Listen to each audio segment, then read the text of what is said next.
સ્વાધ્યાય 1.10 નીચે આપેલ સંખ્યાઓમાં સાર્થક અંકો નક્કી કરો. a 0.007 metre square, b 2.64 into 10⁻24 kilogram, c 0.2370 gram પર centimetre cube, d 6.320 joule, e 0.000632 metre square. હવે જોઈએ આપણે તો સાર્થક અંકો અને સાર્થક અંકની સંખ્યા એ આપેલા આ જે મૂલ્યો છે એમાં કેટલી અને કઈ કઈ છે એ આપણે નક્કી કરીએ. હવે તો પહેલી રકમ અથવા તો પહેલું માપન આપણું 0.007. હવે આપણે આના નિયમો ભણી ગયા છીએ કે દશાંશ ચિહ્ન પછીના શૂન્યો અને પ્રથમ જે શૂન્ય સિવાયની સંખ્યા છે એની આગળના શૂન્યો.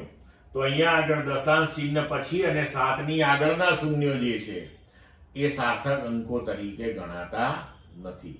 એનો મતલબ કે આની અંદર સાર્થક અંક જે છે એ માત્ર 7 છે. એટલે કે સાર્થક અંકની સંખ્યા જે થઈ એ માત્ર 1 થઈ. b 2.64 into 10⁻24 kilogram.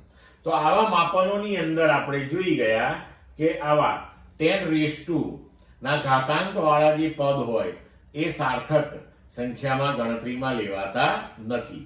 એનો મતલબ કે અહીંયા આગળ સાર્થક અંક જે છે એ 2, 4 અને 6 છે. તો કુલ સાર્થક અંકની સંખ્યા 1, 2 અને 3 એ રીતે આપણે 3 લીધી. હવે 0.2370 ગ્રામ પર સેન્ટીમીટર ક્યુબ.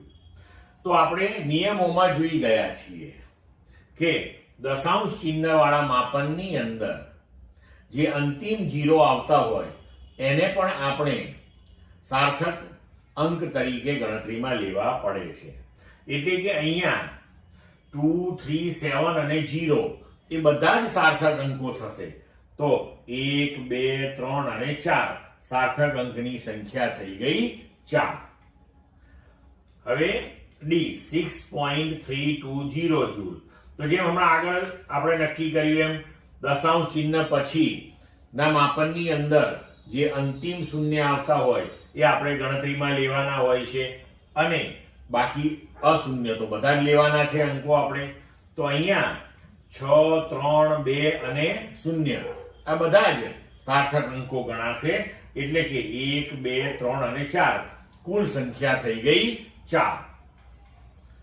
હવે 0.000632 મીટર સ્ક્વેર. તો અહીંયા આપણે જાણીએ છીએ કે દશાંશ ચિહ્ન પછી તરતના શૂન્યો જે છે અને પ્રથમ અશૂન્ય અંકની આગળના એ આપણે ગણતરીમાં લેવાના નથી. એટલે કે દશાંશ ચિહ્ન પછીના 3 શૂન્ય આપણે ધ્યાનમાં લેવાના નથી. મતલબ કે 6, 0, 3, 2. હવે આ 0 જે છે 6 પછીનો એ બે અશૂન્યની વચ્ચે છે તો એને પણ આપણે ગણતરીમાં લેવાનો હોય છે. નિયમોમાં આપણે જોઈ ગયા છીએ. તો અહીંયા પણ સાર્થક અંકોની સંખ્યા 6032 એટલે કે કુલ 4 થશે. ક્લિયર મિત્રો?